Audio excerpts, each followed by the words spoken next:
우리 삶에 언제 갑자기 우울증과 같은 아픔이 찾아올까요?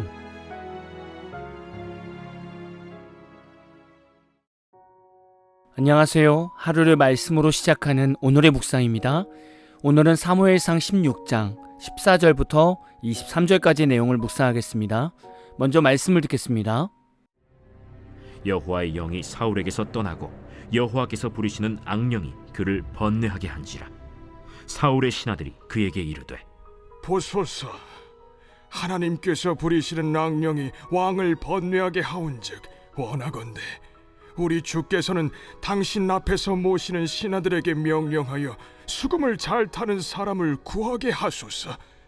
하나님께서 부리시는 악령이 왕에게 이를 때 그가 손으로 타면 왕이 나으시리이다. 나를 위하여 잘 타는 사람을 구하여 내게로 데려오라. 하니 소년 중 한 사람이 대답하여 이르되, 내가 베들레헴 사람 이새의 아들을 본즉 수금을 탈 줄 알고 용기와 무용과 구변이 있는 준수한 자라. 여호와께서 그와 함께 계시더이다. 사울이 이에 전령들을 이새에게 보내어 이르되, 양치는 내 아들 다윗을 내게로 보내라. 이새가 떡과 한 가죽 부대의 포도주와 염소 새끼를 나귀에 실리고 그의 아들 다윗을 시켜 사울에게 보내니 다윗이 사울에게 이르러 그 앞에 모셔 서매. 사울이 그를 크게 사랑하여 자기의 무기를 드는 자로 삼고 또 사울이 이새에게 사람을 보내어 이르되, 원하건대 다윗을 내 앞에 모셔 서게 하라. 그가 내게 은총을 얻었느니라. 하나님께서 부리시는 악령이 사울에게 이를 때 다윗이 수금을 들고 와서 손으로 탄즉 사울이 상쾌하여 낫고 악령이 그에게서 떠나더라. 우리가 교회를 좀 다녀보면 꼭 듣는 말이 있습니다. 바로 성령 충만해져야 한다는 말이죠. 여러분도 성령 충만해져야 한다는 말을 들어보셨죠? 그렇다면 성령 충만함의 개념이 무엇일까요? 어떤 것이 성령 충만한 사람일까요? 우리가 교회 생활을 오래 하다 보면 성령 충만이라는 개념이 생기는데, 성령 충만이라는 것이 마치 성령의 방언을 받고 예언이나 치유의 은사가 있는 성도들이 성령 충만한 성도라고 생각합니다. 이것은 성령님이 우리에게 주신 하나님의 선물인 것이지 이것이 성령 충만함이라고 말할 수 없습니다. 성령 충만함이란 예수님이 내 삶에 완전히 가득한 상태를 말합니다. 내 삶의 모든 부분에서 예수님이 주인으로 사시는 겁니다. 예를 들면 내게 1,000만 원이 생겼습니다. 이때 내가 사고 싶은 명품 옷이나 여행을 떠나는 것이 아니라 예수님께 묻는 겁니다. 예수님, 이 돈을 저에게 맡기심은 분명 하나님의 영광을 위해 쓰라고 주신 것인데 어떻게 써야 할까요? 라고 물을 수 있다면 그 성도는 예수님이 그 안에서 주인인 것을 인정하는 겁니다. 그리고 여러분에게 자녀들이 있다면 자녀를 어린이집을 보낼 때나 초등학교 입학하기 전 또는 중고등학생이나 대학교를 진학시킬 때 하나님, 이 자녀를 공교육으로 보내야 할까요? 아니면 다른 방법을 찾아야 할까요? 라고 예수님께 묻는 기도를 할 수 있다면 그 성도는 예수님이 그 안에서 주인인 것입니다. 그리고 아무리 하고 싶은 사업이 있어도 예수님께 물어보고 예수님의 마음에서 불편한 마음을 주셔서 좋아하는 사업을 포기할 수 있다면 그 성도는 예수님이 그의 삶의 주인인 것입니다. 이렇게 예수님이 이끄시는 대로 사는 성도가 성령 충만한 자입니다. 그럼 사울은 하나님의 영이 충만한 사람입니까? 아닙니까? 우리는 그동안 사무엘상을 읽으면서 사울 왕이 거의 대부분 하나님이 원하시는 뜻에 반대로 살고 있었음을 너무나 잘 알고 있습니다. 사울의 인생은 하나님이 주인이 아니라 자기 자신이 주인이 되어 자존심과 체면과 권력을 먼저 챙기는 자가 되었습니다. 그래서 사울 왕은 성령 충만한 자가 아니라 성령이 떠난 자가 되었습니다. 이제 다윗이 차기 왕으로 세워졌습니다. 다윗이 사무엘에게 기름 부음을 받을 때 하나님의 영이 크게 감동되었다고 말씀합니다. 지금 시대로 말하면 성령의 임재가 임했다라는 겁니다. 우리는 오늘 말씀을 통해서 또다시 깨닫게 됩니다. 하나님이 쓰시는 목회자나 성도의 삶에는 성령의 임재가 있어야 합니다. 하나님이 쓰시기 때문에 우리에게 성령을 부어 주시는 것이고, 성령 안에서 우리가 순종할 때 우리 삶에는 성령의 열매를 맺게 되는 것입니다. 말씀에서도 그들의 열매로 그들을 안다라고 말씀합니다. 우리도 내 자신뿐만이 아니라 목회자와 다른 성도들의 삶을 보면서 어떤 사람이 참된 그리스도인이며 진짜 성령 충만한 사람인지를 알 수 있습니다. 반대로 하나님께서 더 이상 쓸 수 없는 사람은 성령의 임재와 충만함이 사라지고 점점 그의 삶에는 번뇌하는 인생이 생깁니다. 14절에서 나오는 번뇌라는 원어를 보면 심히 두렵게 하다라는 의미가 있습니다. 사울은 일상에서 갑자기 심히 두려운 상태가 찾아오게 되었습니다. 지금 사울 입장에서는요, 일상을 살아가고 있다가 갑자기 번뇌가 몰려온 것입니다. 많은 주석가들은 번뇌하고 있는 상태를 오늘날의 우울증 또는 편집증적 분노 발작과 유사한 것으로 봅니다. 지금 시대에서도 우울증과 편집증적인 병을 가진 사람들이 많습니다. 물론 성도들 안에서도 이런 아픔들이 있죠. 우울증 증상은 보통 지속적인 슬픔, 공허감, 절망감, 죄책감, 무가치감 등이 생깁니다. 이런 병이 찾아오는 이유는 어린 시절 트라우마나 심한 상실을 경험하게 되면 생길 수 있습니다. 그리고 만성적인 스트레스나 번아웃 때문에 오기도 합니다. 편집증 같은 경우에는 근거 없이 타인이 자신을 해치거나 감시한다는 지속적인 의심을 하게 됩니다.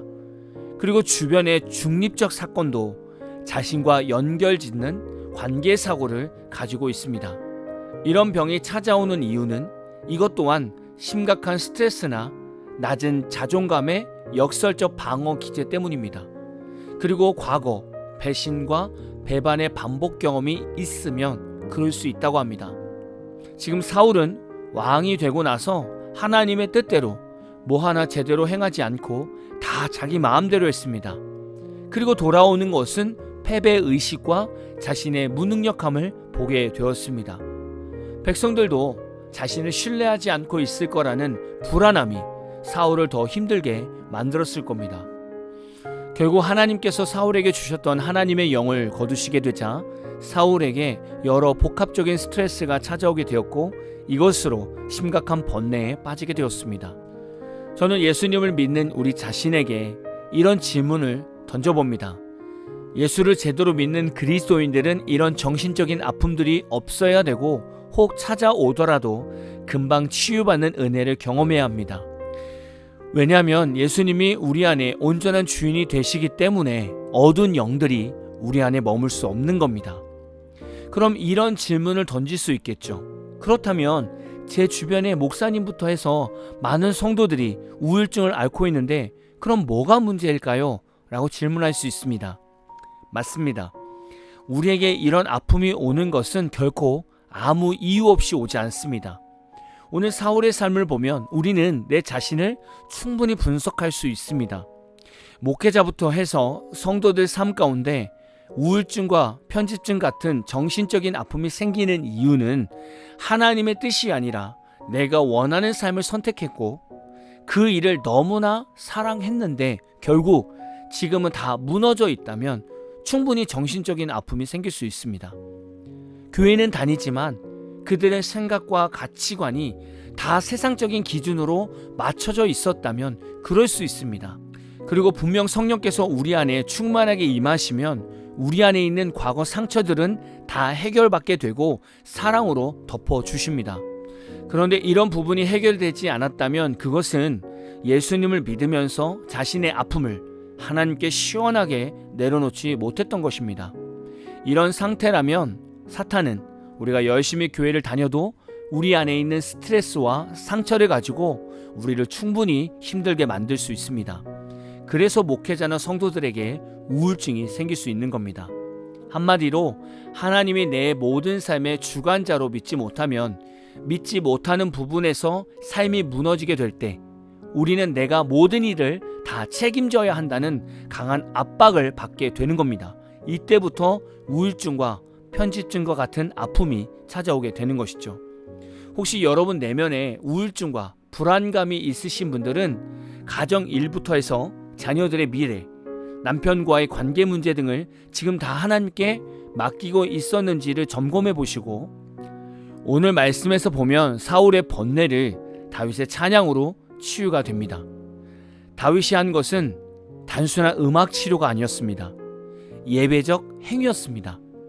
다윗의 연주는 하나님을 향한 예배의 은혜를 그 공간에 가득 채웠고, 이것이 악한 영을 물러나게 했던 것입니다.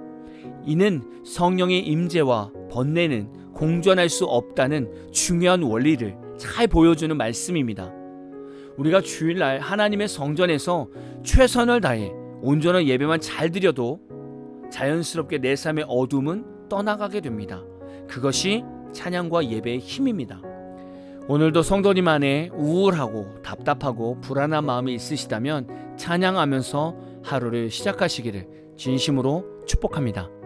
오늘 마무리 찬양은 김영민 님이 부르신 나 약해 있을 때에도 라는 찬양입니다. 찬양 후에는 잔잔한 연주곡이 있습니다. 말씀을 생각하면서 기도하는 시간을 가져보십시오.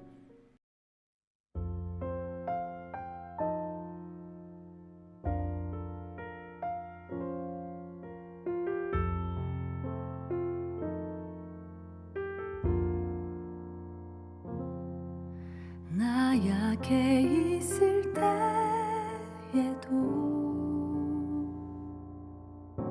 주님이 함께 계시고, 나 소망 잃을 때에도 주님은 내게 오시네. 나 시험 당할 때에도 주님이 지켜주시고,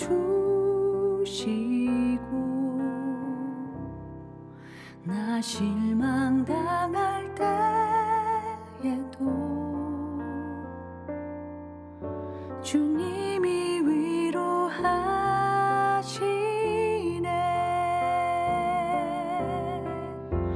주님만이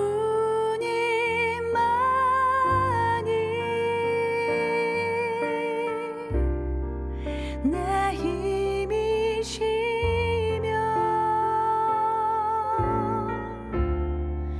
오 주님만이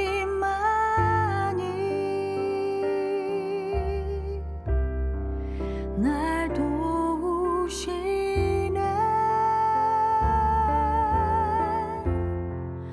오 나의 주님, 내 아버지여.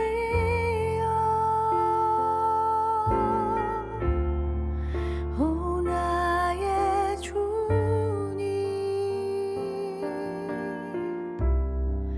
내 사랑이여.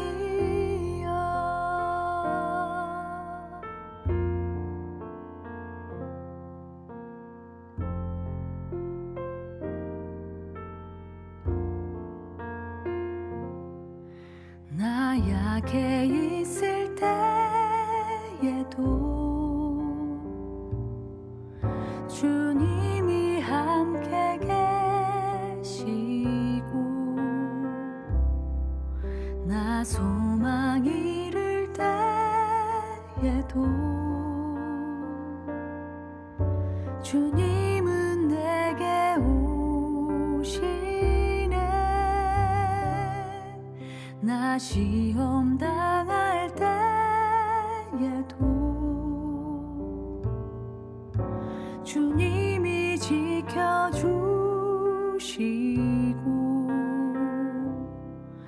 나 실망 당할 때에도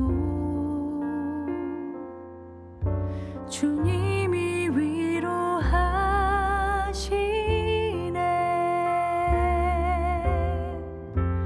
주님만이